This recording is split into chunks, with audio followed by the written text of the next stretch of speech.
Welcome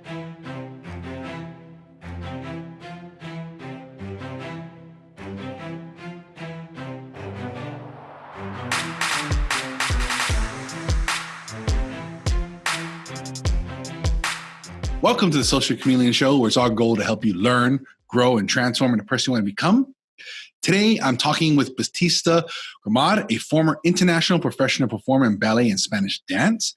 Batista is a visionary in her field, certified in hands-on healing, intuitive readings, and energy clearing. Batista's longtime passion in dance, quantum physics, and metaphysical science inspires her to help busy women over 40 to achieve greater integration of body, mind, and spirit. She does this through the practice of strengthening the body and mind with the body design formula, prescription training, strength coaching system. She is a #1 best-selling author and the co-creator of the Feminine Body Design, the only prescription strength training system, mentoring system. She's also certified personal trainer, and Batista's strength in training includes structural realignment of the spine and injury prevention. She's a co-founder of the International Institute of Body Design, where they help busy women and men over the age of 40 look and feel 15 years younger and get 20 to 50% stronger and potentially become 100% pain-free with Dr. Fitness USA's proprietary system. We go over all of these different types of things that she does, how she got into this, her journey from being in the ballet and dance and all the injuries and things she had went through and sustained over the years, and how that led her into this field, connecting with Dr. Fitness himself, which we'll talk to a little later on in a different episode. And then she started diving into all these different things and bringing all these different backgrounds and elements of things that she had in her life, really brought it all together to this really awesome system and this great philosophy that's really coming into its own today with all this new research and stuff that's going on. We're talking a lot about these different types of things. We talk about so many different types of success stories they've had, as well as the kind of the fundamentals and the methodology behind their system, their training, where strength being the core of it, and some misconceptions around that, especially with women, how they feel they're going to get bulky and stuff like that. We really kind of dispel some of these myths. It's a really amazing conversation. There's a lot of information here, guys. And really, that's what it is. A lot of this stuff is out there and it's been known for years. And, I've only come across it maybe in the past 5-6 years and really kind of relearned a lot of these things I knew when I was younger from, late 80s, early 90s and stuff, where we were really behind in that. And that's where a lot of us are really kind of stuck. And they really help bring this information and these different techniques back into, the 21st century here. And I think, if anything you guys take away from this is there's a better way to exercise, a better way to be in the gym. And their system offers the ability to just be doing this 1 to 3 times a week at the most for less than an hour. I believe it was 20 to 30 minutes or something along those lines. We get into all these different things. I hope you guys really enjoy this amazing, wide-ranging conversation with Batista. Welcome, Batista, to the Social Chameleon Show. It's so great to have you. Thank you so much for reaching out and putting this together. Hi, thank you for having me. I'm excited to share all that great stuff with you. Yeah, you guys got a lot of stuff too. I was digging around on your site and things, and there's so much great information I'd really like to talk about. But the thing that stood out to me to begin with was you went from being in the ballet and Spanish dance, and then all the way to this. How did this happen? Where did this go? And how did this journey kind of go from that to where you are now? Yeah, that was a very, very steep career transition I made 10 years ago. I was a ballet dancer. I started ballet when I was 3 years old. Wow. In my early 20s, I had an injury. I broke my foot, which ended my ballet career, but I had already fallen in love with flamenco dancing. So I made a transition into flamenco dancing.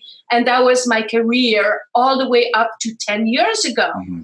So what happened 10 years ago is I found myself in a predicament. I had a lot of injuries from dancing and from some car accidents that I had, when I was younger. And I had chronic back pain, neck pain for like over 25 years, 30 maybe. I don't know, time flies. And but everything was getting worse. my condition, my physical condition, dancing is very demanding, and I was very, very busy. I had a very fulfilling, full career, teaching, dancing, performing. I had a dance studio, a dance company, an arts education program. I mean, I was going nonstop, but my body was really suffering from that. Yeah. And I was really in a bad spot. And my passion is, aside from dancing and physical activity and all that, is metaphysical science and spirituality and quantum physics and all this stuff. So I've been studying these fields for many, many years. And one day I woke up in a meditation class, kind of like woke up, and I thought, I've been doing this for so many years. So I know we have the power to manifest, we have the power to create. And I had done a pretty good job at all the other areas in my life, but my body was still falling apart. And I thought, well, wait, there is a disconnect. Something is missing. And then I looked around and I saw all my friends in this room, meditating and working with energies and all that good stuff. And I realized that, they're beautiful people, but their body was falling apart too. Overweight, underweight, neck pain, back pain. So I said, wait a minute. So here we are learning about how to create our reality, or we learn how this body, mind, spirit integration that everybody speak about in the spiritual community. And so where is the body in all this? And I saw a gap, And at that moment, I made a decision that I was going to fill that gap. I wanted to create something in my life that would change that and give me my body back so that I could just really be whole and not have that gap. So I organized a meditation with all my friends. I was really involved with meditation, and I was holding weekly meditations in my studio. I had a dance studio at the time. And I expressed that, what I just said, I explained to them that tonight the topic and the goal of this meditation is that we will find the gap between body, mind, and spirit. So we did a markup board, and everybody did their thing that they were lacking. And me, I put I really did everything I knew of in the field I did. And the very next day, I met Steven, Dr. Fitness USA. Wow. The next day. Okay. And of course, sometimes you wish for something, right? Yeah. But it doesn't exactly come in the way you imagine, right? So I never thought that my wish would come in that shape and form, But what happened is we met by accident, Of course, there's no accident, but I was having a lunch meeting with the owner of a restaurant where I was putting a show, together. And Stephen happened to come for lunch at that place, and I was waiting for the owner of the restaurant, and Stephen was at the bar waiting for his lunch. So we made eye contact, and then he walked by, I was on the way to the bathroom, kind of, so he pretended he was, going to the bathroom, and then he kind of stopped by my table and he said, "Hi, who are you?"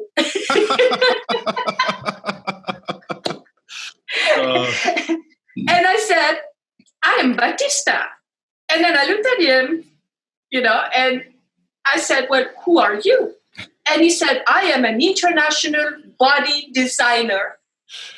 That's one way to introduce yourself. And I said, "That's what I need." Right. Okay. So then, of course, he invited me for a consultation. And, to make a long story short, I realized that the conversation that he was having with me was something that I had never heard before. I had done everything. I was a dancer. I was into fitness. I was healthy. I had done all the spirituality, all the healing modalities, everything, chiropractor, you name it, right? I had tried everything. But there was something about his conversation that was different. And so I decided, you know what? When you wish for something and it comes, you got to open the door. You got to go for it, right? Yeah. And I hired him. That's it. I hired him, and he wasn't cheap, so I paid him a lot of money I didn't have.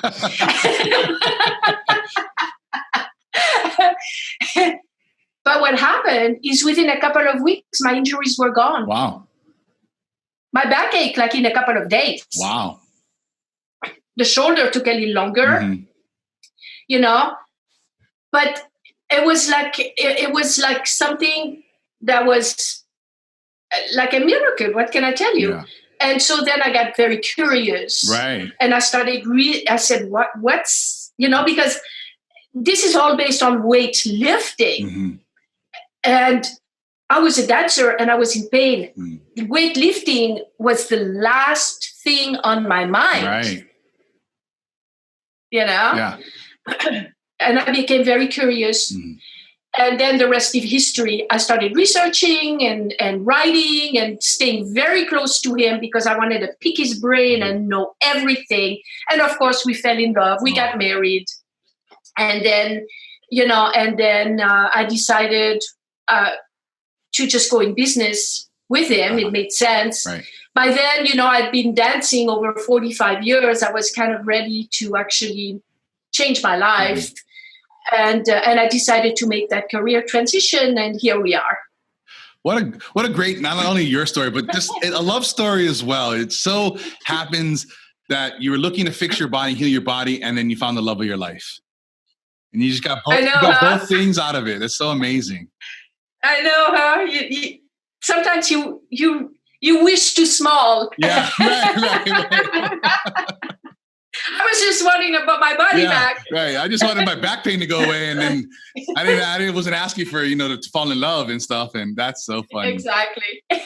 So what did you guys find out that was your problem with all these injuries?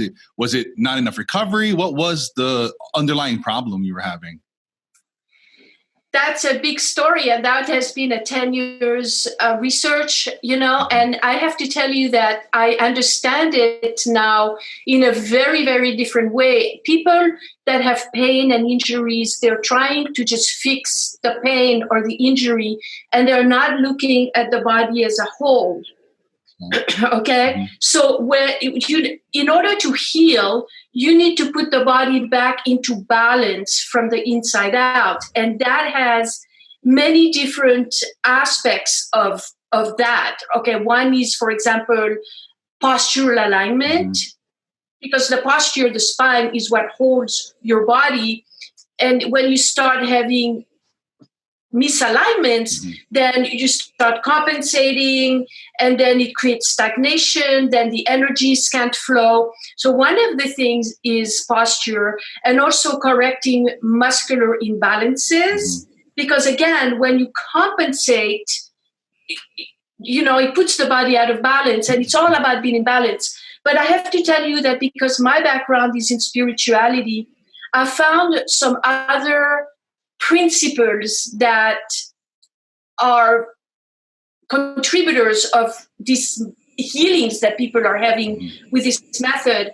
And some of those are, for example, the principles of grounding, grounding the body through the workout, and of course, always relating to working out. Because when the body is grounded and feeling secured, and then you can really increase a person's strength by that extent, which in our program is 20 to 50%, right? Sometimes very quickly, then it just creates an incredible amount of endorphins to the brain, which is a healing neurochemical, right? You know, and it's a contributor of the healing factor. Now, I did put a series together that explains all these factors, and it's actually running at 11 o'clock every Friday morning, where I explain, this is the closest I ever got to explain what happens in these healings, you know. So it airs at 11 o'clock every morning on Facebook and YouTube and all this. But I explain the grounding principle, the male-female energy, keeping the male and female energy into balance in the workout. People are working out, it's all male energy. Come on, let's do it. Yeah. In other words, what I'm trying to tell you is there's no quick answer. Okay. We got time. I mean, whatever you want to share. It's interesting to me. It's not something you typically hear, like you're kind of alluding to. It's get to work, you know, get your 15 reps in and let's go, and not thinking about all the other things. I mean, I know I learned a little bit about something. You know, you sprain your ankle and you start tipping to the side, and next thing you know, your hips out of alignment and your lower back's out of alignment and your shoulder starts. I mean, I understand a little bit of all of these different things. You know, it's like, why do I hurt here? Maybe it's somewhere else that's pulling or tugging or whatever it is. And I understand now, you know, especially as I get older, these things you've got to look at. It's like, you know, my back is sore because my hip is out of alignment, because my knee is, because I sprained my ankle 6 years ago. Absolutely. Yeah. It's always deferred pain. Right. It starts somewhere and then it shows up like someplace else. Right. And a lot of times it doesn't happen right away. It's not like you hurt yourself and say, oh, here it is and there it is. No. It, like you said, it happened a long time ago, or it's progressive because it's cumulative. A lot of these pains happen over time because of poor biomechanical movement. That we don't know, you know, or overuse injuries. Like an easy example would be like you look at a tennis player. Right. Okay. Right-handed, always the same motion. That's overuse. Right. Okay. And that creates imbalances in the body, and we don't think about it.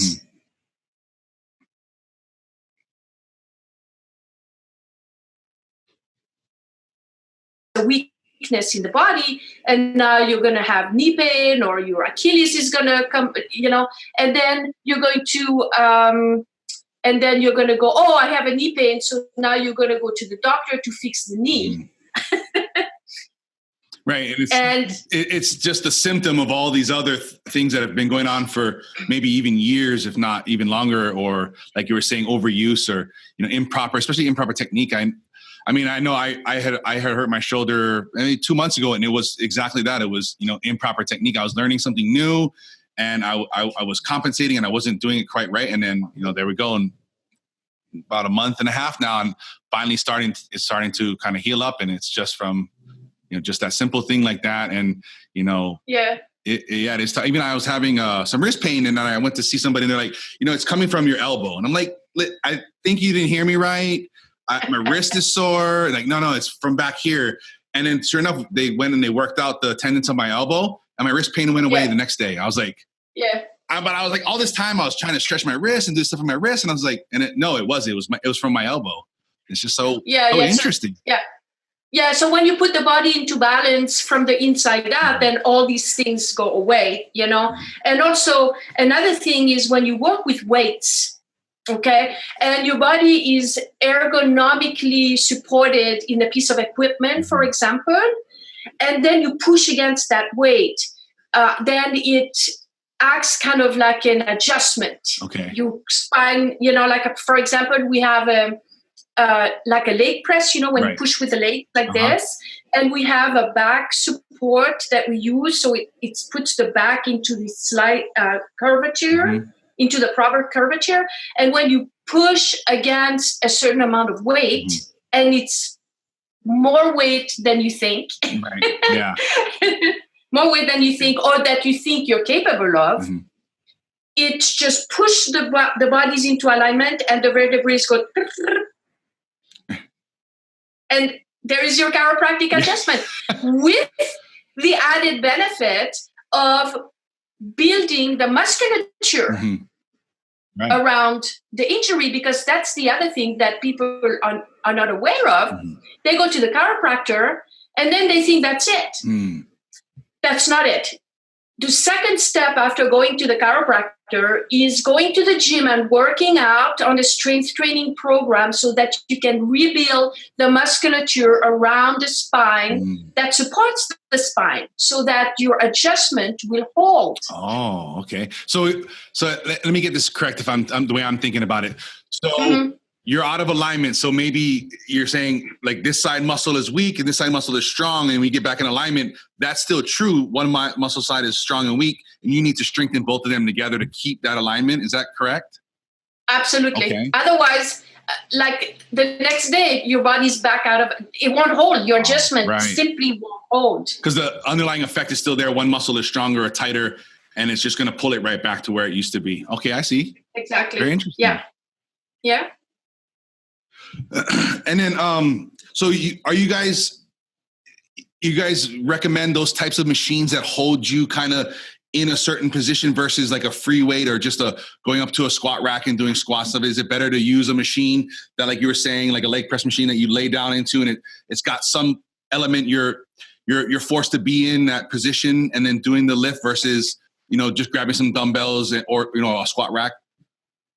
Okay. So there's not one solution for all. Okay, it's not one for all. Mm-hmm. But generally speaking, we would favor free weights. Okay. Because there's more flexibility of movement. Right. And it's more natural to the body, but it depends of the person. It depends the person's age. Okay. Because everybody has to be able to lift a certain amount of weight to make the results. Okay. The structural alignment results, then you need to push against weight. Okay. So I give you an example. If you have a man that's 70 years old that hasn't worked out for 50 years, and because that happens, right? Oh yeah, life gets in the way. Yeah. Yeah. And then you try to put that man on lifting dumbbells, like on a chest press, then he's not going to be able to lift 60, 70, 80 pounds dumbbells. There's no way. Right. So in that case, it would be better to use a machine where he could build the strength that way. So there's not one for all. It depends. Yeah. Right. Because you got to get to a certain amount of weight and you got to get there safely. Right. And plus too, I can also see in that example, this old man, maybe he never learned how to lift correctly a dumbbell chest press. And then on top of that, he doesn't have the range of motion maybe necessary or something. And then you're just going to be doing the exercise in the wrong way and maybe even creating injury and not even. Exactly. And to address squats, for example, we very, very rarely do squats, especially with people 40 and up. Okay. And even younger, we find other alternatives, but 40 and up for sure. Because when you put a bar on your neck, on your shoulders, it sends pain signals through the spine. It's very hard on the body. Yeah. And we want to relieve pain. We don't want to add it. And a lot of people 40 and up have neck pain, shoulder pain, back pain. And so why put a bar over your neck and do a squat? So we find other ways. Even I'm sure hip flexibility is limited. Most people sit all day long and they don't go out and stretch. I know when I started getting back into working out again, stretching and stuff, I noticed, I was like, man, I don't remember my hips being this tight. And it took me a long time to kind of open those back up. And then I found out it's just from sitting all these years in school and work and, in the car and all this stuff. And just so many years of sitting, that really locked up. That was really hard to get back to having my hips open up a lot. Yeah, definitely lifestyle. So when we set up somebody with a program, we really have to look at their lifestyle, their age, their injuries, where they're at. There's so many things to take into consideration to put a program together for somebody, because that's what we do, and that's the miracle, right? Yes. And And that's how we get people to increase their strength 20 to 50%, sometimes in 20 minutes, sometimes in a couple of weeks, sometimes in 6 weeks, and pretty much get pain free. And it's not something, for me, in a matter of days, my back was gone. We just worked with somebody last week. In 4 days, his knee pain's gone from arthritis. Wow. He couldn't sleep at night at all because of knee pain, and 4 days gone. But sometimes it takes a little longer, Right. We don't make medical claims either, so don't take me wrong. No, I understand. We just, I'm just saying this based on the people that we work with. And also, it's a mindset. The person has to have the mindset to believe that it is possible, because, a lot of it is into mindset. If you say, oh, yeah, I want this and I'm going to do it and follow through. Like Stephen worked with somebody 17 years ago, and she said that she had a bone spur in her shoulder. It was excruciatingly painful, and it took her 2 years. Wow. But that's probably better than surgery, though. Exactly. So, so she had a lot of perseverance. Most people would give up, right? Right. But you know what? It was 17 years ago.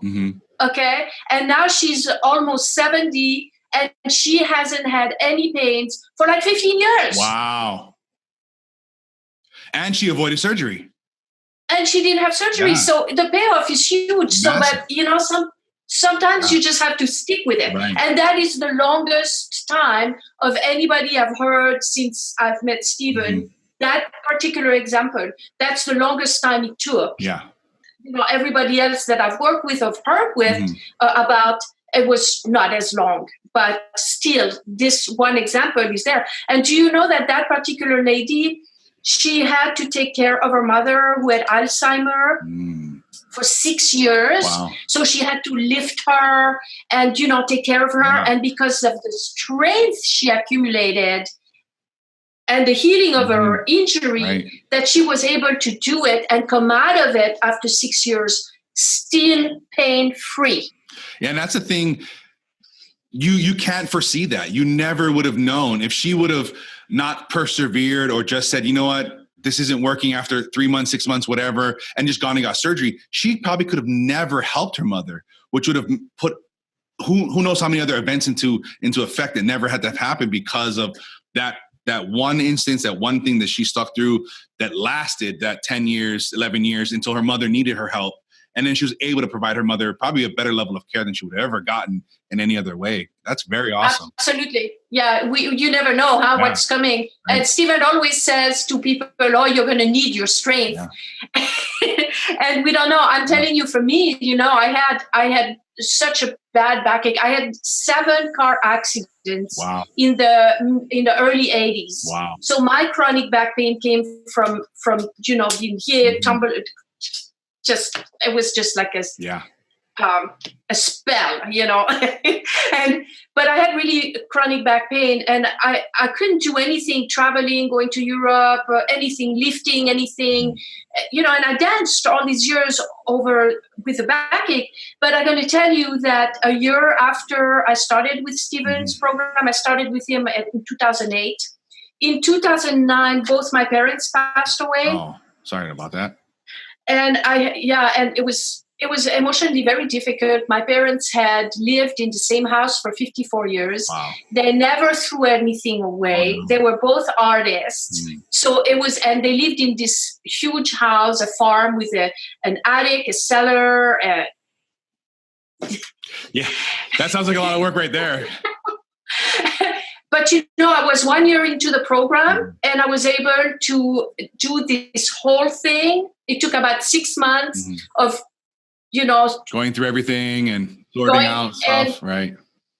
And not only physically draining, but emotionally. And I was able to take care of it and come back without a backache also. That's amazing. That alone has probably helped the situation so much more than you ever would have realized. Because if you had back pain, if you could barely even travel, let alone trying to go through all your parents' things and all your childhood things and all of this, whatever, furniture and moving and constant all day long going through that, I mean, that would have just been excruciating for you. Yes, exactly. So, sometimes when things come our way, we don't foresee Right.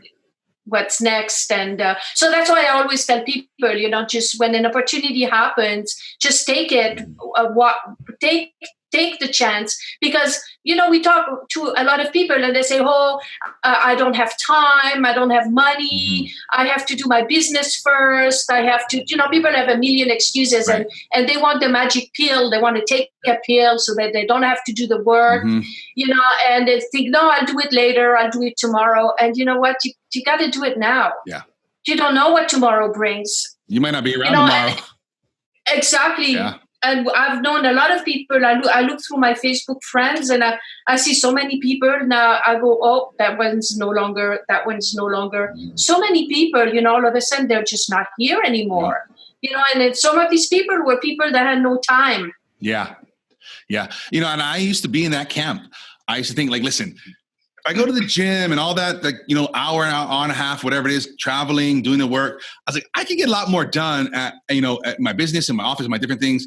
And I put it off for years and years. And then, I started thinking about it, and I started getting, a little older, and then I kind of started getting a little chubby, and I haven't really worked out in probably 10 years. And, go to the park with my kid, and I'm like, listen, bud, like, you go have fun. Dad's going to stand over here for a little bit. And I started thinking, I was like, what am I sacrificing? Where, what productivity and all these different things that I'm losing because I won't take 1 hour out of my day to go work out and, maintain my health and all these things. And I kind of came to the conclusion was this 1 hour I'm taking, whatever it is, let's just call it an hour, is worth probably so many more hours in just a day, worth being more alert, more cognitively here, more productive. I'm probably gaining 4 or 5 hours of not spacing out and not being tired and all these things because I spent 1 hour working out in the morning, and it's been a huge change in my life and everything in my work. I feel like I get so much more done because I have so much more energy and so much. I have less, those mental gaps and like, what was I doing? What's that word I'm looking for? There's so many things that have come from it. And like, last year alone, I lost like over 45 pounds and I wasn't even trying to do anything. I didn't even think I was that fat. And I'm like, where did all this go and come from? But I really started stepping up what I was doing, over the past, like maybe 3 or 4 years now. I really, I got back into things and it was really amazing. And it's really just been a huge thing. And I feel like I get so much more done and I don't work any more time. In fact, I work less now. Yes. Yeah. As a matter of fact, okay. So talking about working out every day. Yeah. So that's great. That's what you're doing in our program, because it's very specific and very powerful. You don't even have to work out every day. You can work out 1 to 3 times a week for about 45 minutes to an hour, and the strength will stay with you. So that's another thing that people say, when you know what you're doing and you have a prescription, a program, a plan, a blueprint, so that when you go to the gym, you go with your program and you go bang, bang, bang, bang, bang, you hit it, it's done, you go home, then that's another thing that you don't even have to go every day. Right. And about the mental clarity, it is so true. Do you know that I did some research and I found out that, people are so excited about multitasking. Oh, I'm a great multitasker. Right. I can do 5 things all at once. Do you know that I did some research and the research shows that multitasker actually have the brain capacity of like an 8 years old because it diminished brain production. Wow. And they compare it to the productivity after you've been up all night or after you've smoked marijuana. So yeah, I was reading a little bit of that article you wrote, and I actually wanted to get to that because I used to be, like I said, in that camp too. Like, listen, I got 7 things going on and simultaneously right now. I'm knocking all these things out. But not only did I realize it, and the more research I did about it is, I ain't doing none of these well. If I'm doing them at all, they're really not. Exactly. I can't focus on this one thing I'm doing. So therefore, and then I don't know if I read or whatever it was, it takes you 20 minutes to come back to focus on the thing you were working on. So it's like you pick up your phone to do something real quick. That thing you were just working on is going to take you 20 minutes just to get back to that mental state you were just in. Yes. That's a huge, Could you imagine if you just stop yourself 5 times a day? That's like, for hours of time you're wasting getting back to where you used to be because you're thinking I'm doing so many tasks, I'm multitasking so well, but it's really just a fallacy that's really just kind of going on. Yes. Yeah. It's because people live outside of their bodies. They're not grounded, and that comes back to the principles I was telling you earlier. Right. One of the healing principles of the program is we teach people to come back into their bodies. People are just like in their heads. Right. They're like, they're not in their bodies. So when you're not in the bodies, then in your body, the body can't heal. Right. So the first thing is to come back. Yeah. And we come back, and we do this with strength training, and it's a beautiful way, because I tell you, when you got to lift those weights, try to push 500-600 pounds, 800 pounds, and try not to be in your body at the same time. It doesn't happen. Yeah. Stephen always says the weight goes up or it goes down. So you better be here. Yeah, you better be on the right side of that. Yeah. You better, like it's you and God at that moment. Right. It's Exactly. like, whoa. Yeah, you're not going to be bench pressing, 300 pounds and thinking about what you're having for lunch later. You just can't have those two thoughts. I don't think so. Yeah, no. So it brings you back, and what you learn in the gym, then it starts applying into your life. Other things in the life, you got to start somewhere. Right. And for us, so we teach our clients, our students, to own their power, to set boundaries, to be grounded, not to multitask, do one thing at a time, and apply these principles not only in the gym, but outside. And it changes lives. Right. And it creates new neurons in the brain. That was the topic of my last episode I did last Friday. It was a topic on addiction recovery and mental health and strength training, and there's some amazing research on it. But the good news is that research now is showing that the brain has the capability to rebuild itself. In other words, you can create new neurons in the brain with exercise, and that's where that clarity that you're talking about earlier. When you exercise, you do become more clear in the brain for that reason. And that's on the your esoteric podcast that you talked about? That is, so that is why originally I called it the esoteric principles of bodybuilding, but people thought it was too far out. Have you renamed it? Yeah. Okay. I renamed it Why Go to the Gym Anyway? I'll link to that as well as that episode for you folks, so you guys can go ahead and check that out and listen to that and learn more about that. Yeah, it's fascinating, all the research and the on brain health and the neurodegenerative diseases are on the rise, suicide, teen addiction, depression, but there's hope. Yeah. So let's grab onto it, and from what I've seen on my side of things is a lot of these things from what I've gathered is it's diet related, it's exercise related, the lack of human connection and all these simple things that we're lacking nowadays. And that's why I'm looking at it. And it's, a lot of these things from my point of view, my perspective is, we start changing our diets, we start getting outside, and we start walking around and connecting with people. All of these diseases, within reason are just going to start to kind of go away or subside. I've heard now they're calling those Alzheimer's type 3 diabetes.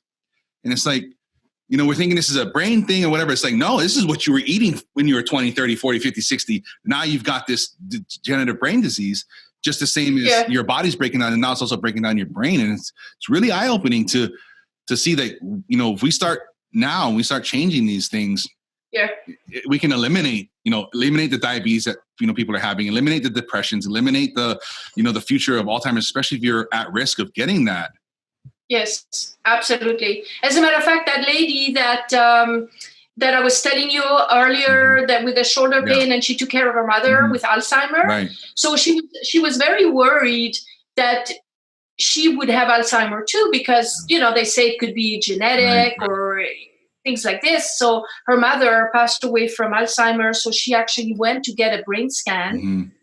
Right. And they compared her brain to 30 years old. It was so healthy. Wow. And she Yeah, and she had been, of course, working out on the program for 17 years, and she swears that that's the reason. That's what I also hear too in the medical community, that exercise and working out is, as well as diet, and is really keeping brains healthy and slowing down the aging of the brain. Yes, absolutely. Yeah.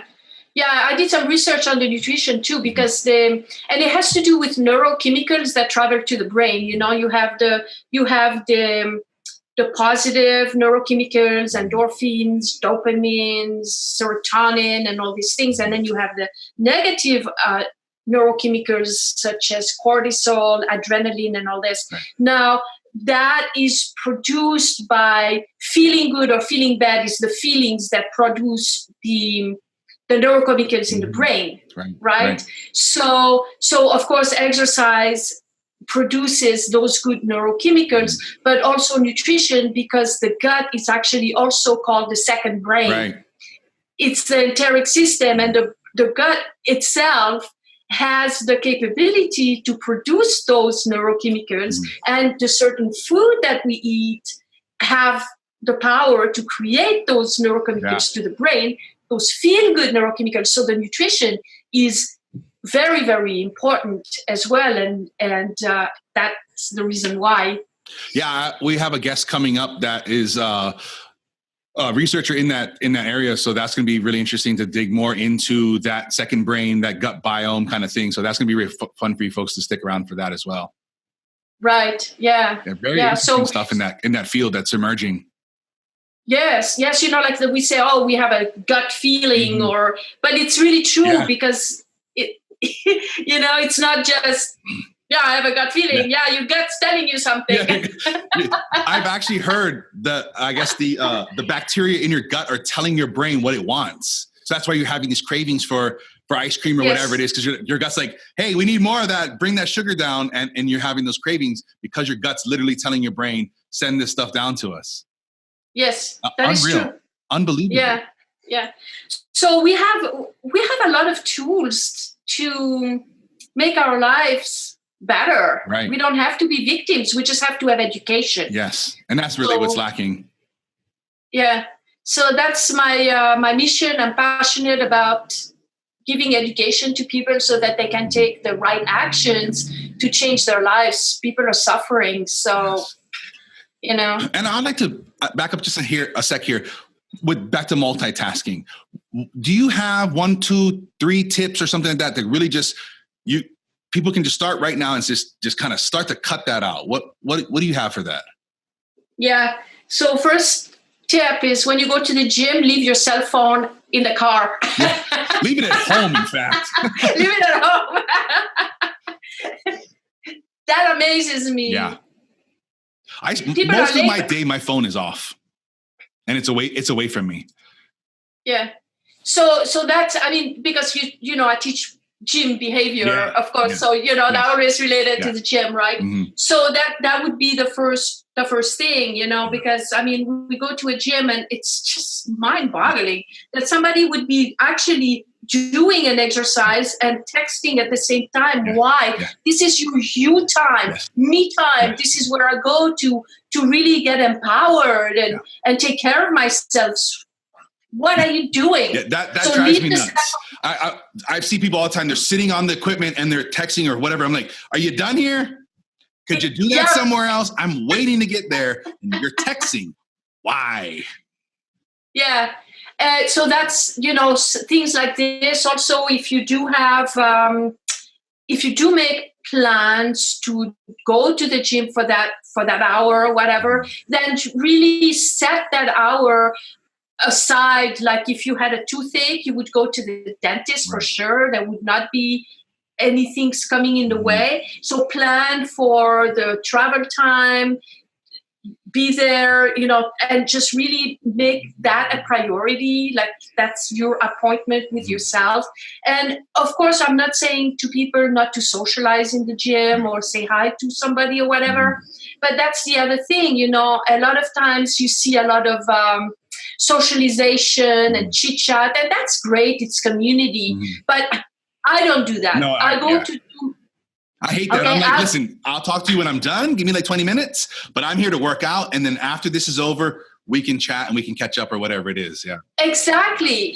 So all this mixing and that's just a waste of time, because also when you are on a program and you do your workout, at least in our system, there is a certain music, a certain rhythm that comes with this exercise followed by this exercise followed. So it builds upon one another. And if you stop now for half an hour and have a chit chat, then you come back, you're just not quite where you need to be, Yeah. Even most likely, you'll probably just get up and leave already and say, you know what, I'm done with my workout, and just head out of the gym.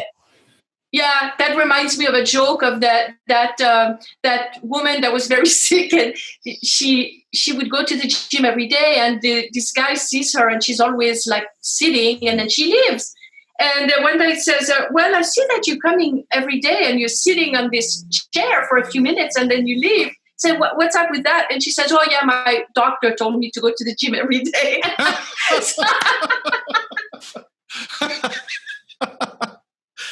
I think he meant to actually do something while you're there. I know, but anyways, you know what I mean? Funny. It's funny to say, but I could just see that happening. Oh my. Yeah. That's hilarious. So that's that. And in terms of course, multitasking and working out, one thing, and it's not exactly on the topic, but I think it relates, is that when you do work out, actually write down what you're doing, and that has kind of also to do indirectly with multitasking, because when you actually start writing down what you're doing, today I'm doing this, and this, and I'm doing that much weight, this much weight, that many reps. So you actually have it in writing. Now you have something to work with. Now you can start seeing the patterns, and now you can start improving on it, so that when you go to the gym, you can maximize that time. You can see, now I did this weight, and I think maybe that was too much, or in other words, you put the tools in your hands, that you are in the driver's seat, not the workout in the controlling you, because now you can actually go in with a plan. And so, because a lot of people, like we're saying, they go to the gym and they hit this machine and that machine and this machine, then they have a little chit chat here, then they're going to do this. So that's part of this multitasking topic, because when you think about it, okay, if you apply this principle in your life, then it's the same thing. Make a plan. Right.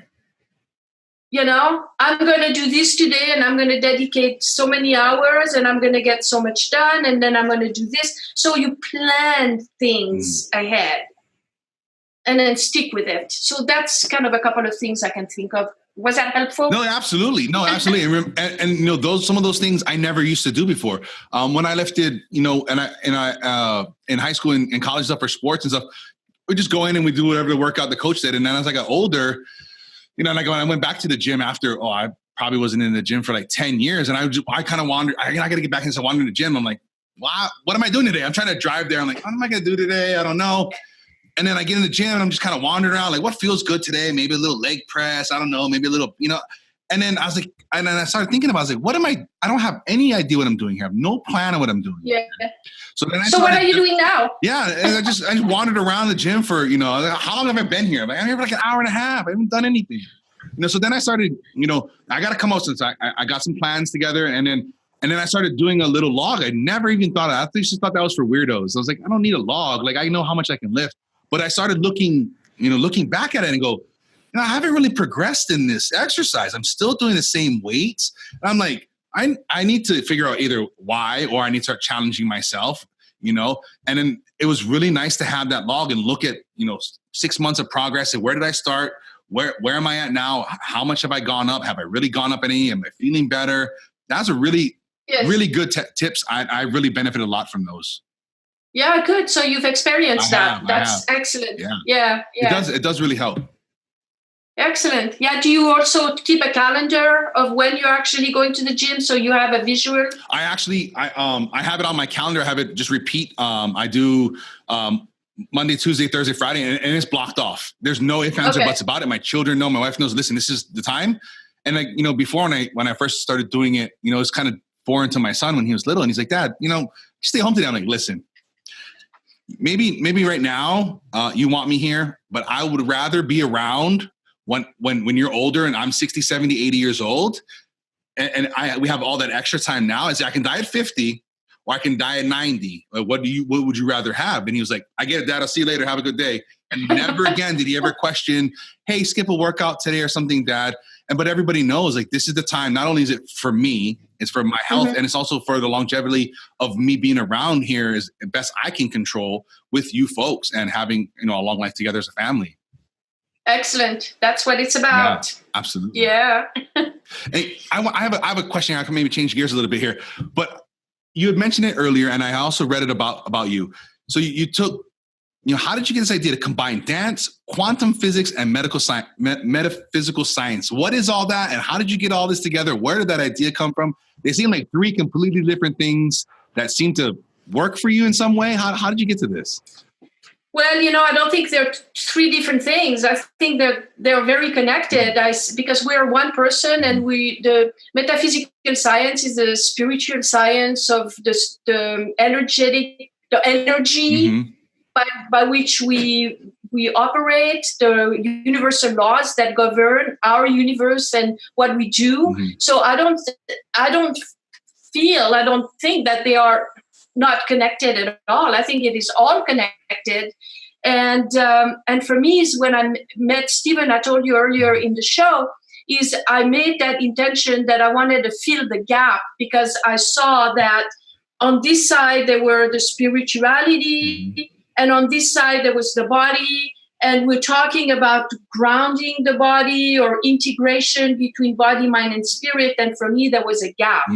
And I prayed and I visualized that I would fill that gap. And when I met Stephen and I had the results that I had with his program, I knew that was that piece of the puzzle that I was missing, that I had asked for. Right. So it had been in my consciousness to start connecting those dots. Okay. But it was very, very overwhelming, because even though I felt it, I lived it, I knew it for myself, I didn't quite know how to express it or how it would really come across. And so it's been 10 years in the making. Okay. So last year, I met a gentleman, Tyson Bannigan, from the Extraordinary Healing Arts Academy, which is all about metaphysics and all that area. And he became a student. And I pitched the idea to him of that, right? And he loved the idea. And so we put together that show, The Esoteric Principles of Bodybuilding. It was a 13-part series, which we ran last year, and with his help, because he was able to kind of support me into kind of wording it, and that is also the topic of my next book, Stronger Than Medicine, which is long time in the making. Because it will talk about this. And now with the Why Go to the Gym Anyway series, I really feel that I got a grip on it. I'm really able to express those connections, not only intellectually, saying, oh, because of this or because of that, but to put it into practice. Because in those shows, I'm actually taking it to the gym. Okay. And saying, you see, when you do this exercise, you're not grounding. When you do this exercise, you're grounding. This is how it works. If you want to open the heart, then you need to do this exercise. You don't need to do this exercise. So I'm able to pinpoint some things and really put it together. And now it's the closest I ever got. And I am on my 6th episode. I'm on my 7th episode. I just did 6 last Friday about addiction recovery and mental health. I have extensive background in the field of mental health with my family. And so I've done a lot of research. and I'm doing it. I'm doing it. Keep tracking. Yeah, no, I like I said, I was looking at the stuff you're doing. It's very fascinating, and it's very fascinating science and research. And it's such a great time we live in now. We have so much of these things available, so many resources, and they're so easily accessible. A lot of these things were only accessible to the wealthy and the, maybe even just the universities or even a subset of even that before. Now and we can go on PubMed and you can read every paper that comes out, or, you can connect with all these amazing people like yourself, and what you folks are doing, really bridging all these things together. It's such a great time to be living in now and heading forward with the internet. It sure is. Yeah. Once upon a time, we had to go to the library and yes. My kids don't understand. It's like, when you want to look up a word, you better have a dictionary in your house. Now you just talk to this dang speaker over here and it tells you all about it. You guys got this stuff easy. It's amazing. Yes. Yeah. So we got to take advantage of it, right? We do. I learn so much every day because, like I said, it's so easy. I just ask my phone. I have smart speakers around the house, littered throughout the house. And it's just easy to ask, how to spell something. What does this mean? What is this word? What's a synonym? Yes. My son asks the craziest questions and I learn, When he asks me something, I'm like, listen, buddy, I have no idea. I was like, let's ask Google. And then we all learn together and we grow, and then the questions build and build and build. It's such an amazing tools. Yeah. So now I wanted to ask, what is it about that 40 and up age range that either, attracted you guys, or you guys saw a problem there? What happens in that time whether it's just with women or with men or both? What's that 40? Why is that such a magical number for you guys? Because that's when the hormones start changing. And you don't know, you don't see it coming. Yeah. Things change in the body for men and women. Mm-hmm. Different results in both men and women. So there's two different aspects of things that are going to start happening. But that's, I'm telling you, that's the age where things change, the body change, it's hormonal. So now if you're not doing something about it, now you're going to age really quickly. So you're talking about like estrogen and like testosterone kind of things, or is there some other things that maybe isn't in why? Yeah, that's where it starts. Okay. Absolutely. Men start losing testosterone. That now the body can't heal as well. Now the older the man gets, the more feminized it gets through the loss of testosterone. Then you start losing muscle mass. Well, muscle loss starts at as early as age 30. Wow. But from 30 to 40, you don't know. Yeah. You don't know it, right? But 40, it accelerates. Then that's where the muscle loss happens. Then you have posture that starts shifting. Then you have weight gain, weight loss, osteoporosis. It snowballs. Okay. Snowballs. Then it affects the mind. It affects the way you behave. Women, it's the other way around. Women produce more progesterone, which is the male hormone. So women become more intellectual, but still with the hormone change, the muscle loss, then the metabolism changes, slow down, weight gain.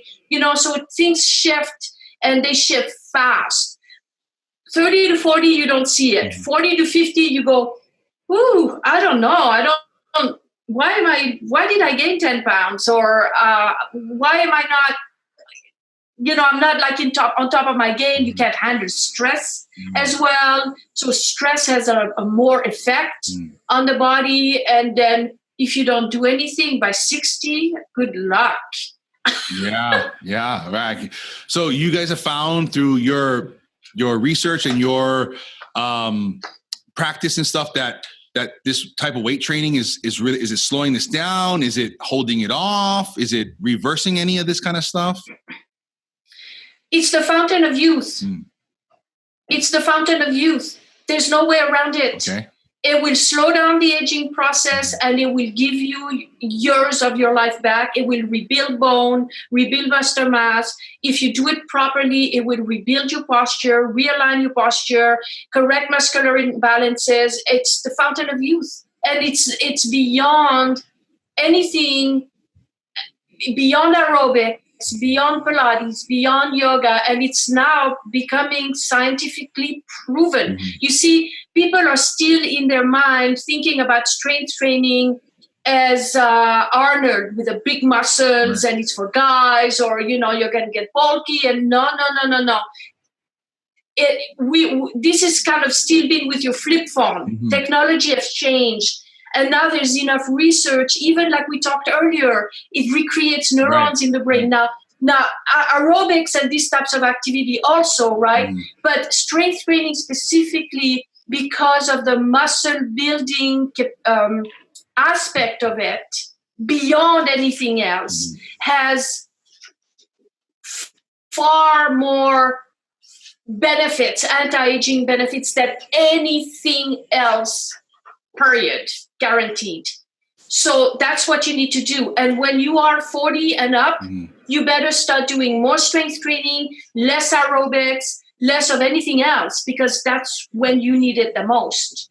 As a matter of fact, if you do too much aerobics, it can have opposite effects, because the body now, because you're losing muscle mass, and aerobics doesn't build muscle mass. So now the danger is that you're going to start using muscle tissue for energy, which will create even more problems. And then it will create more cortisol in the body, which is the stress hormone. Neurochemical. Right.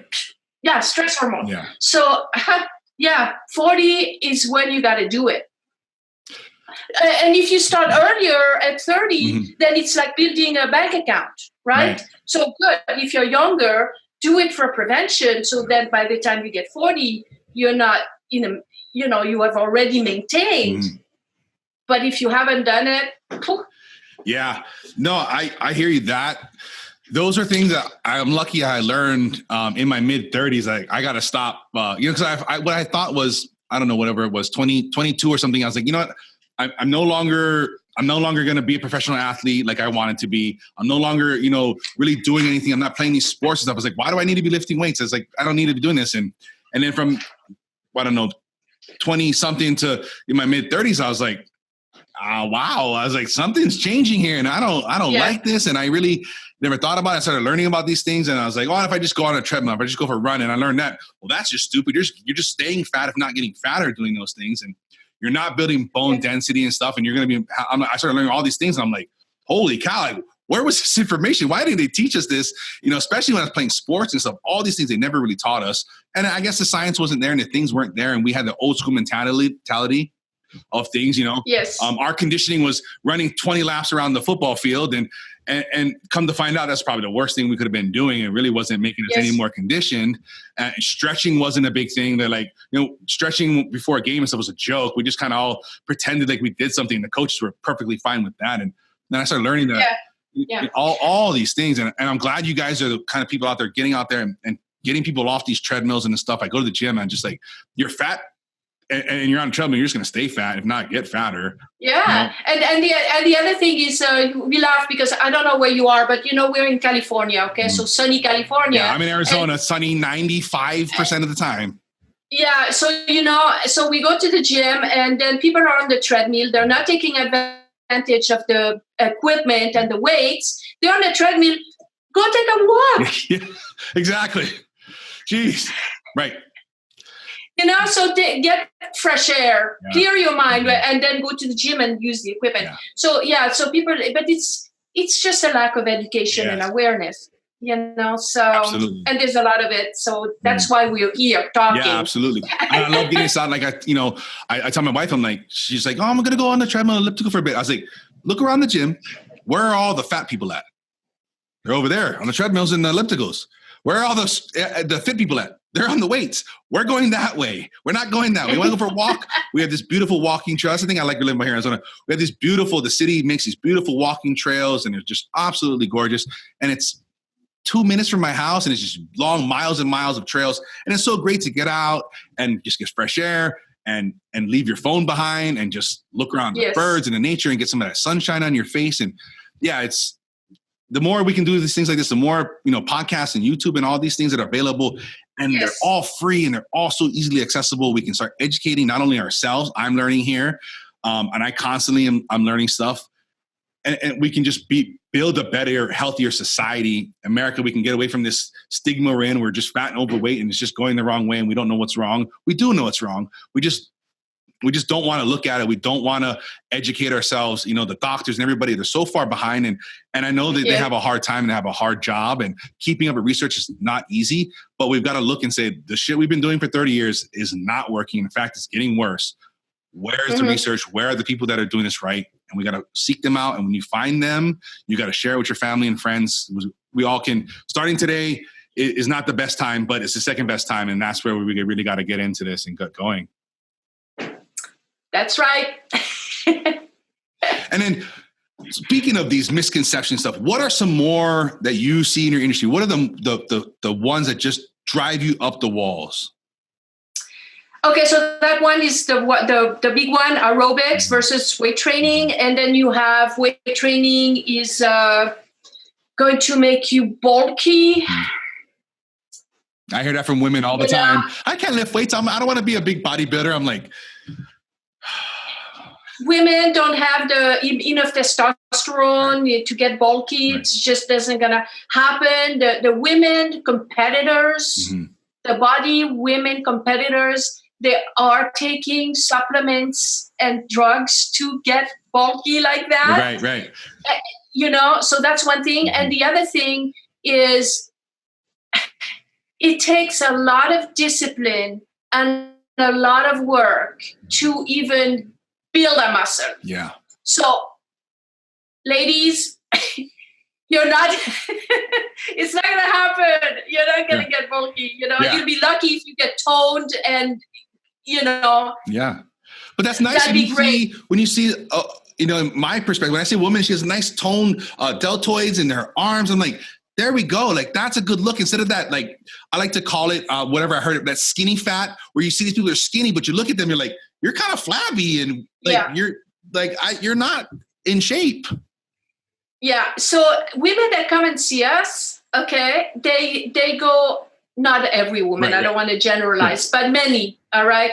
They go, oh, I want to be feminine. I want to, my husband doesn't like muscles, or I want to look feminine. I don't want any muscles and this and that. The men that come and see us, they look at the pictures of the women on our walls and they drool. I want my wife to look like that. Exactly. Yeah. So you see the disconnect? Yes. The women say, oh, my husband, my significant other just loves me the way I am, and I want to be feminine. I don't want any muscle. And that same man comes into our office and he's drooling over the muscles. We got to stop lying to each other. We got to be straight up and tell each other, communicate. You see? Yeah. So that's a big misconception, okay? And so I will guarantee you, ladies, men do like muscles on a woman. I'm not talking about Arnold Schwarzenegger type muscles. Yeah. No, I'm talking about a strong, toned, sculpted body, because when you are going to the gym and you are building your strength with strength training, your man knows that you're taking care of yourself, that you're strong. And when you are strong, you're going to be more likely to show up for your life, to be present, and to be there and to live longer also. So, and muscles are attractive on a woman. Sorry, it is very feminine. Yeah, no, it is. I absolutely agree. Those are every single reason why you should be not only encouraging your significant other, you should also be doing that for yourself as well. Exactly. That's a really, really, I love that plan. I just love that perspective on that. Yes. Another thing that we get a lot from our perspective is people say, well, don't personal trainer do what you do? And that, again, it has to do with education. Yeah.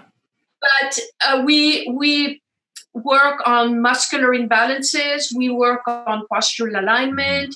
We work on things that are beyond the scope of personal training knowledge. And I don't say this to be derogatory or to put any profession down. I am a personal trainer as well. So I've done the courses. I know what we learn in personal training school, right? Right. It's posture alignment is not it. Right. muscular imbalances is not it. Getting pain-free is not it. As a matter of fact, many personal trainers, the more they beat you up, the more you think you're working, the more, like we have friends that are personal trainers. They say, oh, if my client is not barfing after the session, he hasn't worked hard enough. I mean, you know what I mean? Yeah. These are friends, professional friends, and we go like, oh, okay. Yeah. Well, but that says a lot for the client. What people think that if you get beat up like that, you're really going to make progress. You see, we look at sustainability. Yeah. We look at fitness like a creating a business. Okay, so when do you want to be in 5 years, 10 years, 20 years, 30 years? Where do you want to be in your 90s? So that's what you have to do. It's like putting money in the bank. It's like building capital.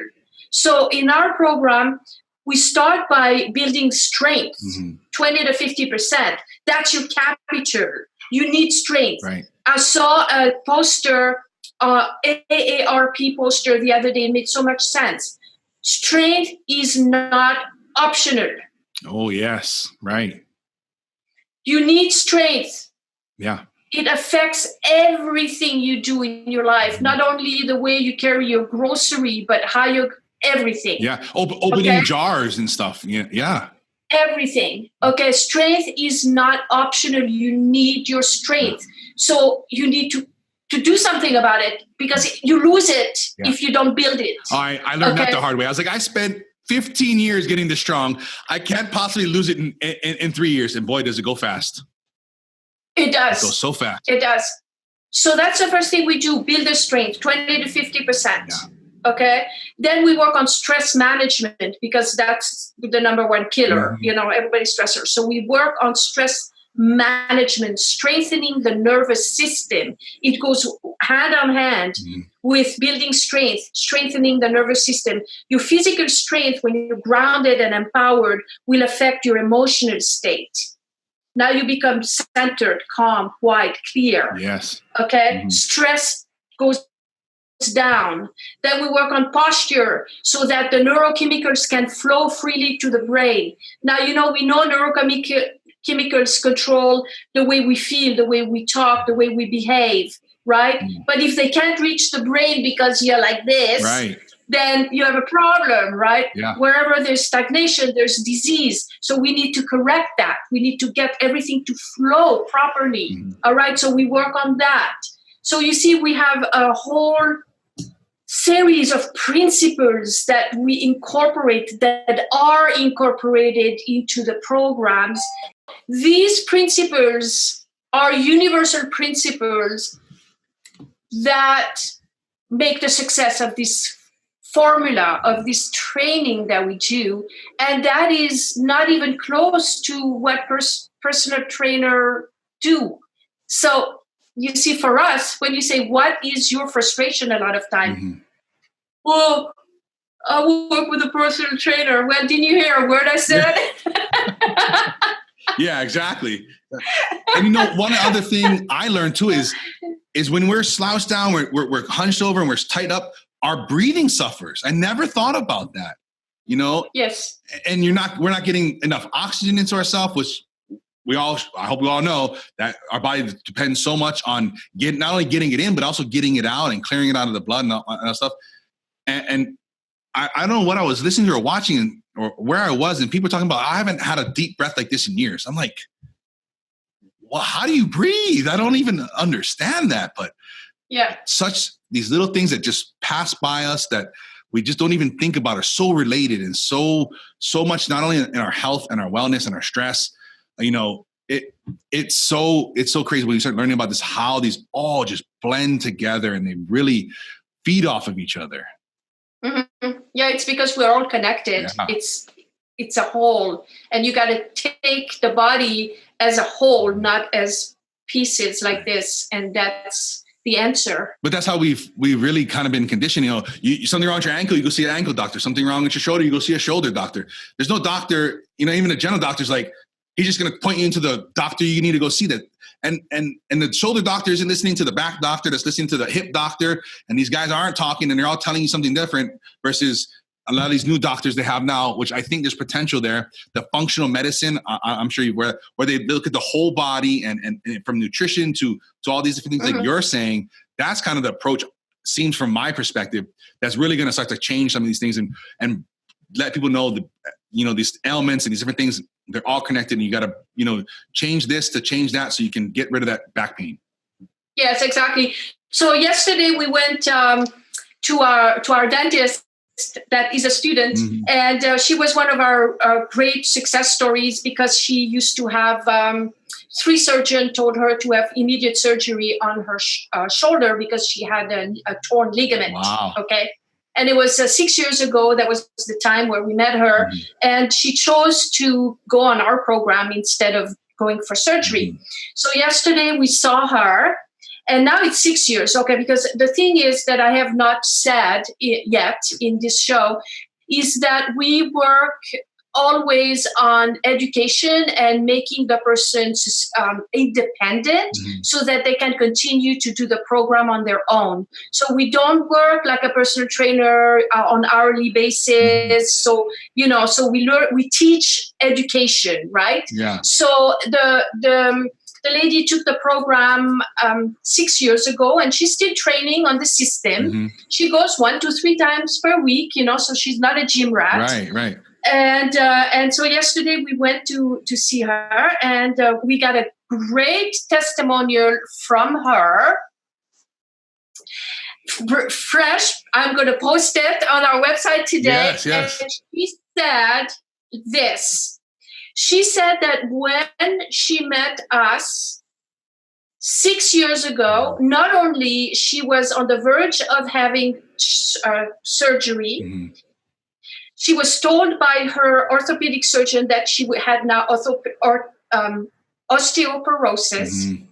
She had so many pains in her body everywhere. They couldn't diagnose it, knees, back, everything. They thought it might be fibromyalgia. She was like a complete mess. She says that the Dr. Fitness USA's program has not only saved her life, it has saved her career because she would have had to literally stop dentistry. Right. Okay. And now 6 years later, she has no pain. Wow. That's amazing. It has all disappeared. As a matter of fact, she said that the day before she was cleaning up her garage and she was lifting those huge boxes and, and she says, yeah, because you are powerful. Yeah. And, so that's strength. Yeah. That's living pain-free. People don't realize that it is accessible. I'm doing a lecture locally in a 2 weeks, and I met this person and I said, oh, come to my lecture. I'm doing a lecture on being pain-free. And he looks at me like, pain-free? Yeah. And I said, what is it you don't understand about pain-free? It said, well, it's very vague. And I said, well, it's an older gentleman who obviously doesn't work out. You can see, right? Right. And I said, do you have a backache in the morning? Yeah. Do you have knee pain? Yeah. Do you have arthritis? Your joint hurts? Yeah. Well, how would you like to get up without that? Oh, that's great. I would like that. Oh, I'm going to come to your lecture. Right. But it's so funny that that's not even something conceivable. What do you mean pain-free? That's not possible. Exactly. Yeah. That's crazy. It doesn't compute. Right.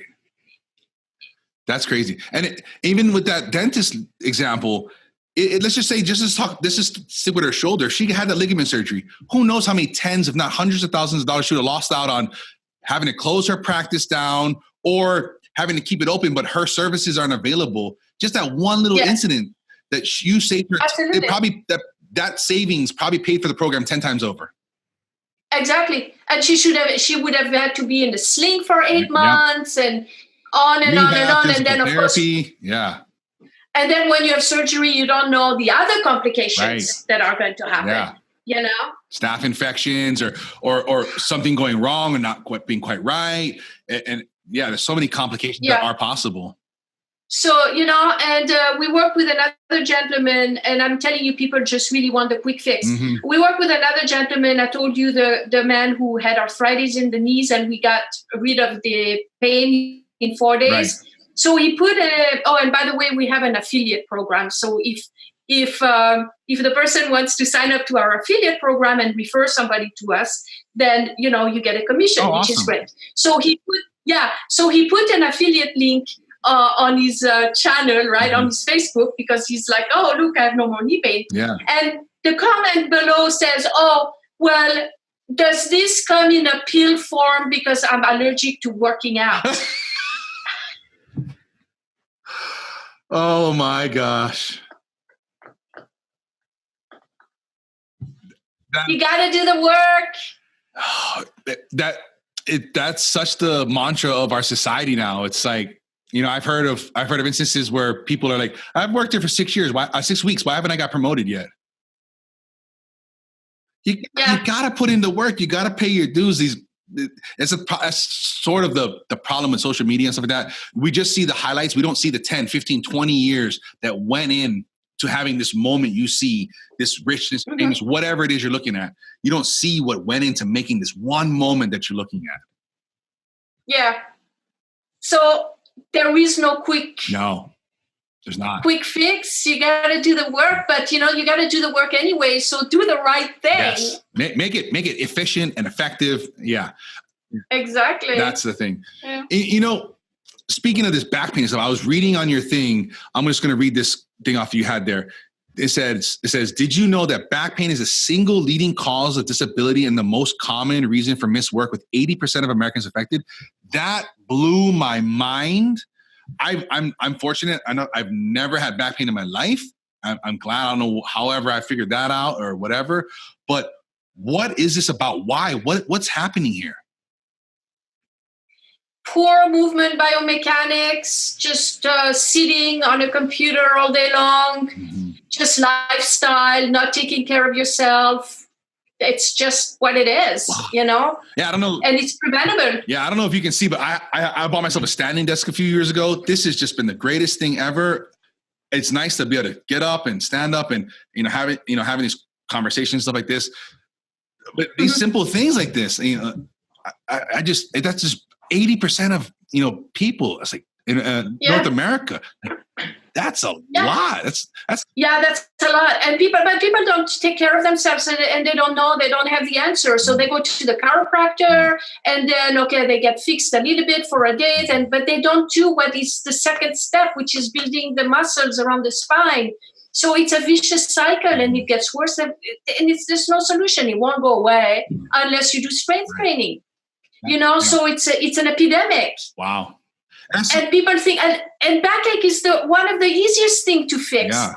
Shoulder is harder to fix. Oh yeah, I know. I severely dislocated my left shoulder in high school. It took so long to rehab and finally feel strong. Yeah, it took so many years. Yeah, because it has so many intricate. Yeah. It took those like little tiny muscles and stuff that you really don't use often. Those took so long to get back. And finally, some years now, it doesn't hurt. And I can do, I used to have such a hard time doing anything overhead. My arm would just go weak and numb and just fall over. It was really a long time. I can really attest to that. Shoulder is so hard. Mm-hmm. Yep. So backache, so easy. And again, lack of knowledge, lack of education. So people go in a vicious cycle. And just like that gentleman on that Facebook post, doesn't it come in a pill? A lot of people just don't want to do the work. They prefer to take the pill. Yeah. Yeah. And there is no pill. I mean, I'm sure if we went on Amazon right now, there'd be 400 things for back pain to push you like this or scoot you like that or whatever it is. And really like what you're alluding to, and it makes so much sense in my mind, is you're missing that key element with strengthening those muscles so things stay in alignment and keep your core up and everything up, which brings, I'm sure, so many things into effect. If you're standing up straight, I'm sure that, I would imagine brings your shoulders back and your hips in alignment, your knees in alignment, your ankles, and it really just brings so much to it. And it's so simple. It's not a gimmick or a gadget you can get on Amazon or at, GNC. It's getting in the gym and doing the work. And then it brings me to another thing that I seen on your site, which really, these things just really just blow my mind, is it says that 60 to 80% of accidents on the job with an estimated cost of $200 to $300 billion a year to corporations are caused by stressed employees. Where is this coming from? How do we prevent it? Where's this fix for this? What are we getting at this? So that's another, just what we talked about, stress, like the number one killer. And that's what happens. People are multitasking, they're stressed out, they're walking around outside their body, they're running like a chicken without a head, they're ungrounded, unfocused, and they never, their priorities is mixed up, we talk to a lot of people, we explain just what we're saying, and they have no time, no money, they got to do the work first. So it's just like the backache. It's a vicious cycle. Yeah. You gotta be willing, and it has to do a lot with mindset. It's too bad that many times people decide to make the changes in their life when something wrong, really wrong happens. So they wait until until they're really like in a predicament, Right. So that's what it is. I mean, look at society. It's just like, look around. Yeah. No. Yeah. Yeah. My grandma's been having knee problems, and I've been telling her, I was like, it's your lifestyle. It's just thinking, that's not why. How old is your grandma? 70 something. But I've been trying to tell her, so I was like, your diet and you don't exercise, you don't do these things.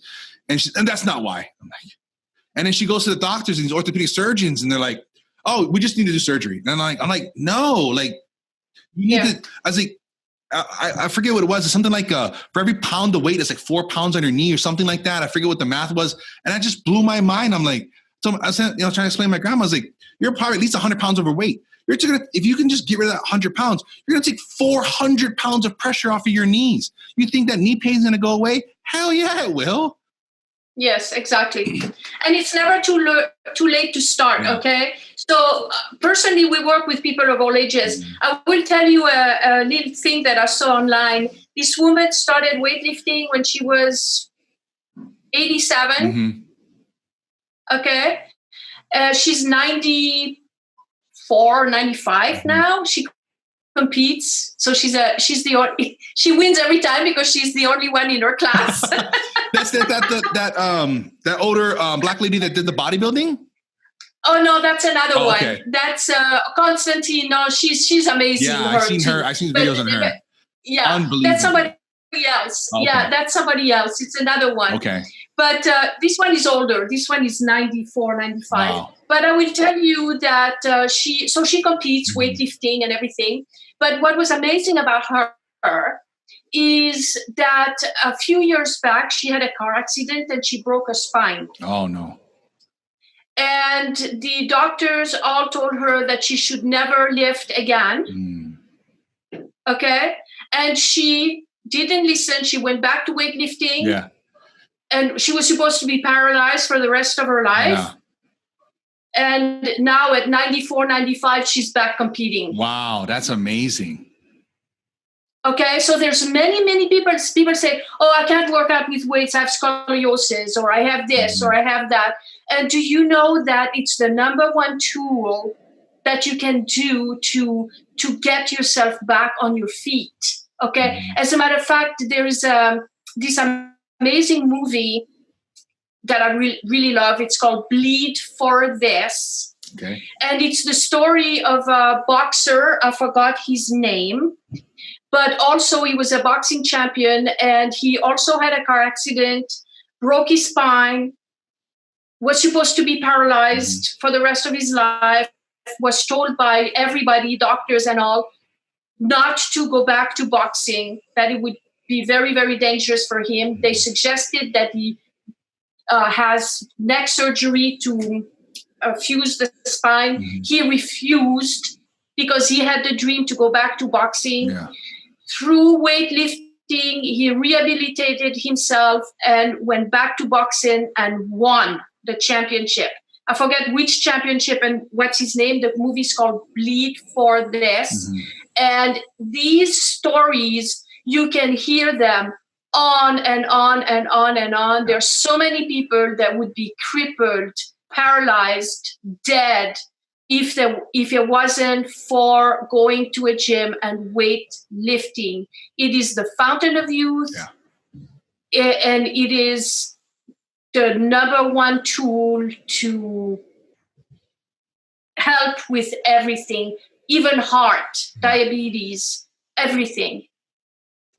And you can save time by doing that versus being on a treadmill over and over and over again for hours and hours. Because with weightlifting, you will not only get your aerobic activity, your oxygen flowing and the heart pumping and all this, but you will have the muscle building activity, which will boost your metabolism, strengthen your bones. So you're going to get so many more benefits for that hour spent. Yeah.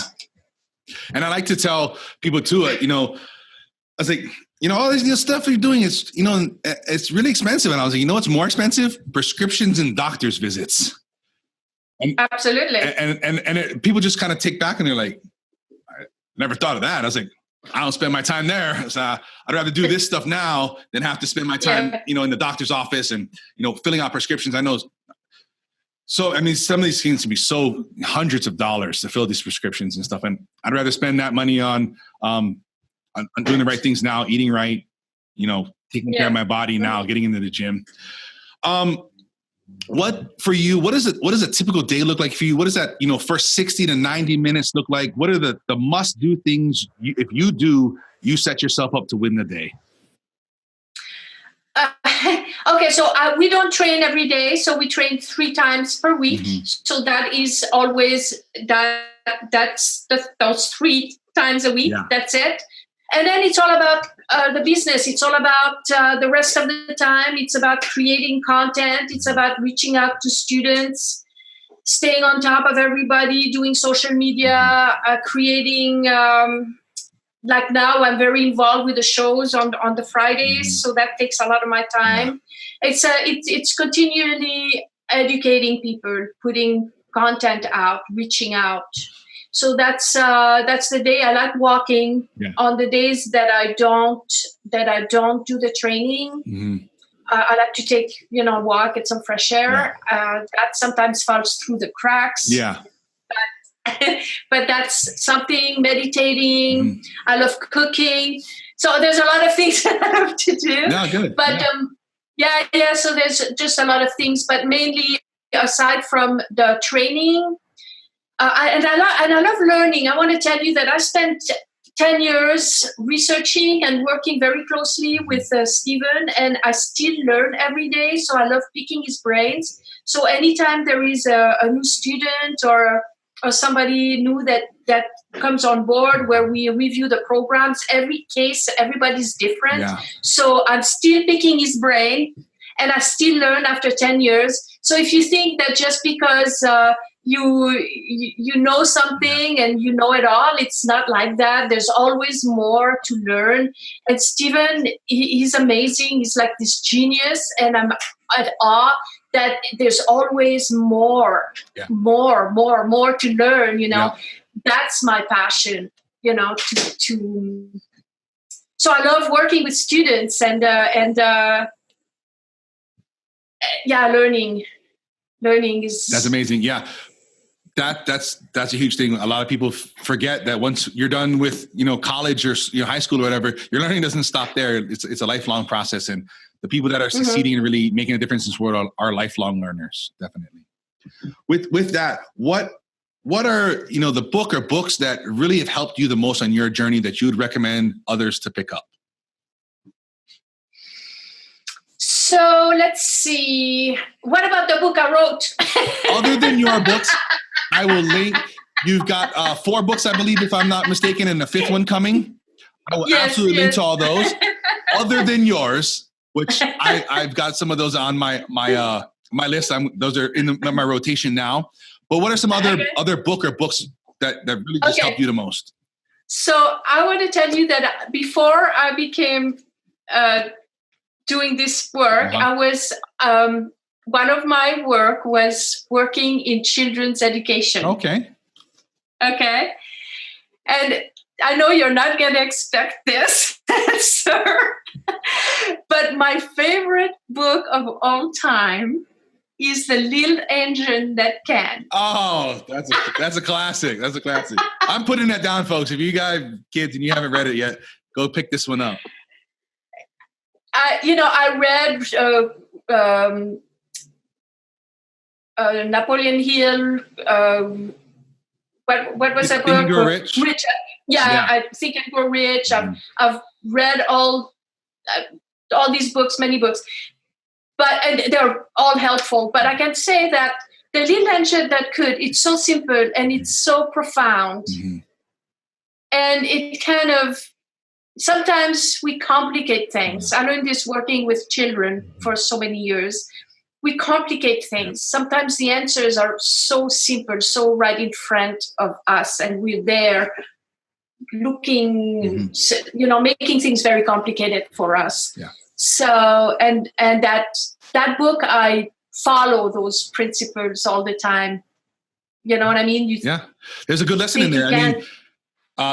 Perseverance, positive self-talk, that attitude of I can do this, and I'm going to figure out a way, and I'm going to do what I got to do to get things done. There's a lot of good. I never thought of this. I'm going to grab my son's book, and we're going to go through this weekend. We're going to pull all the lessons from this train, and that's a great recommendation. That's got to be the best recommendation I have had on this show. And then I love it. It's out of the box. It's different. But like you were saying, it's simple. The message is there. Like listen to what's there. He's got a positive self-image of himself.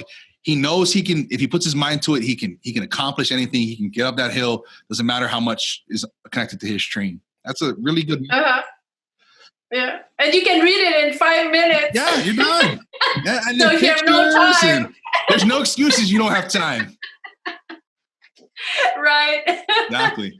So we'll link to all of these things we talked about, all your social media, your website, and everything like that.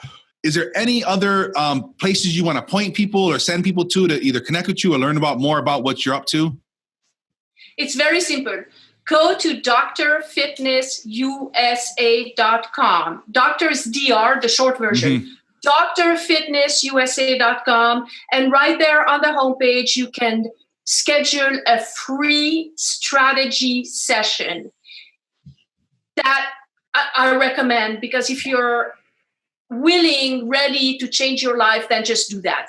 Of course, we have a lot of information and education all over the place. So the next thing that you want to do is to go to Why Go to the Gym Anyway, formerly called the Esoteric Principles of Bodybuilding. I love that name. Now we kept it. Why Go to the Gym Anyway? And that airs on Friday morning at 11 o'clock Pacific Standard Time, 2 o'clock Eastern Standard Time. That airs on Facebook, YouTube, LinkedIn Live. Okay. This show is the closest I've ever got to connecting all those dots. Last week, Addiction Recovery, that was an awesome show. Go back to listen to that. This week, the yin and yang, how the male and female principle apply to your workout. That's profound. Okay? So you want to do that. Join at Why Go to the Gym Anyway at 11 o'clock a.m. Pacific Standard Time, 2 p.m. Eastern Standard Time on Facebook or YouTube, Why Go to the Gym Anyway.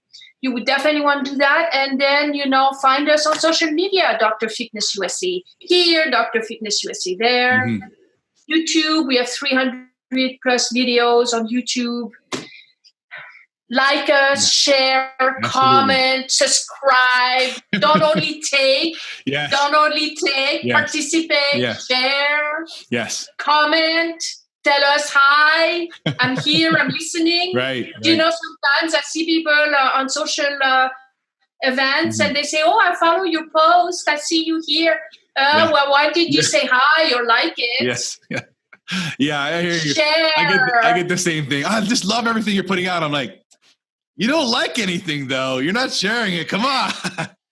Exactly. Yeah. So join in, share. Sharing is caring. It is. And don't be frantic, folks. I'll link all of these things that she said at thesocialchameleon.show. You just go ahead and search for this episode, and it'll be right there with everything links to her and all the resources we've talked about. And then one last thing before we head out for the afternoon here. On a Social Chameleon show, we like to have a weekly challenge, something to get people going, get people having that action step, taking that first step. And I'd like to give that challenge to you. So I'd like to know, what's this week's challenge?